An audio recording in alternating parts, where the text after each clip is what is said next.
Okay. Ready? 1, 2, 3. Equal ই first bracket প্রথম set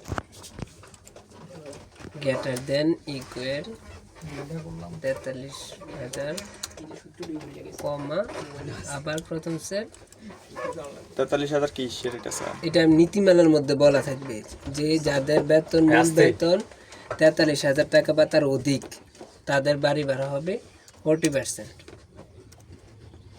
বুঝতে পারছি এতটুকু? বলছে যাদের মূল বেতন 43,000 টাকা বা তার অধিক হয় তাদের বাড়ি ভাড়া কত পার্সেন্ট হারে প্রযোজ্য? 40% হারে প্রযোজ্য। তো আমি এটা যেহেতু আবার লেখা লাগে এই জন্য আমি এই ইফ থেকেই সিলেক্ট করে কপি করে নিলাম, তারপরে এখানে আবার পেস্ট করলাম।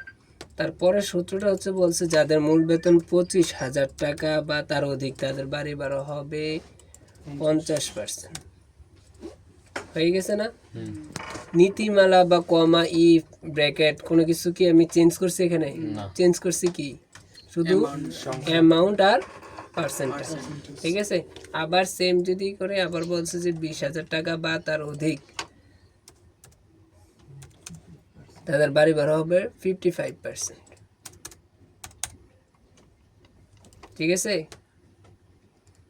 তারপরে বললো যে আবার 20,000 টাকার কম, কি বলছে? 20,000 টাকার কম বলছে, তাহলে বাড়ি ভাড়া হবে 60%। এটা কি ইকুয়াল 20,000 টাকার কম? আছে ইকুয়াল আছে এখন? ইকুয়াল তো একবার 20,000 কে ধরছি, এখন আর 20,000 কে ধরা যাবে না। এখন কি বোঝাবেন? 20,000 কম। কম, তাহলে কত পার্সেন্ট হারে প্রযোজ্য? 60% হারে প্রযোজ্য। এখন ব্র্যাকেট ক্লোজ করে দিবেন। লাস্ট একটা ইয়েতে বলে লাস্ট একদম ওইটাতে তো বলছিল যে সব কিছুর উপরে পর 9 টাকা করে। এটার মধ্যে এরকম লাস্ট কোনো ই থাকবে না, এভাবেই এখানে জাস্ট কম বলবে। ঠিক আছে, কি বলছিলেন? বইয়ের নীতিমালা আছে 16,000 টাকা, আমি এটা জাস্ট একটু চেঞ্জ করে দিলাম। সিস্টেমটা তো এটাই, জাস্ট ওইখানে 16 ছিল, এখানে কত আছে? 20 আছে, এতটুকুই। বুঝতে পারছি? তো এখানে 16 দিলে কি আমার রেজাল্ট আসবে না? বুঝতে পারছি এটুকু? এই ঠিক আছে। তার মেডিকেলটা বললো যে 5%, সব বেসিকের উপরে 5% গুণ করে দেবেন। ঠিক আছে, এই তারপর হচ্ছে কি বের করেন? ট্রান্সপোর্ট বলো যে 7% ইকুয়াল বেসিকের সাথে 7% গুণ। ঠিক আছে, এখন টোটাল বিলটা যোগ করবেন কি? ইকুয়াল সাম দিয়ে এই বেসিক থেকে এইভাবে যোগ করবেন। ঠিক আছে, ব্র্যাকেট ক্লোজ, এন্টার। তারপরে এইটাও সেম, যতটুকু আমার ট্র্যাক করার প্রয়োজন ততটুকু ট্র্যাক করব। ফিউচার ফান্ডও বলা থাকবে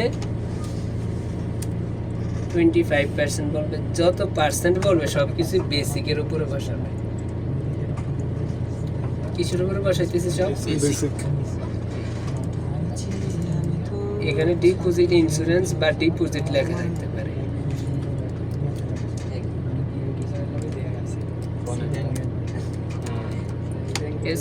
ডিপোজিটটা কি? এটা হচ্ছে একটা নির্ধারিত চাঁদা থাকে যে এত টাকা আমাদের ফান্ডে জমা হবে সবার থেকে। এই ব্যাটটা বললো যে 5 বা 3% দেই, 3% ব্যাট দিতে হবে। আমাদের কি ভাই এটা আয়াতে ব্যয় বেশি হয়ে যাবে। এই দেখেন কি হয়,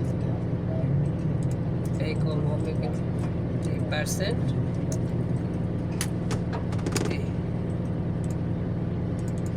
ঠিক আছে, অ্যাডভান্স সে যদি লোন নেয়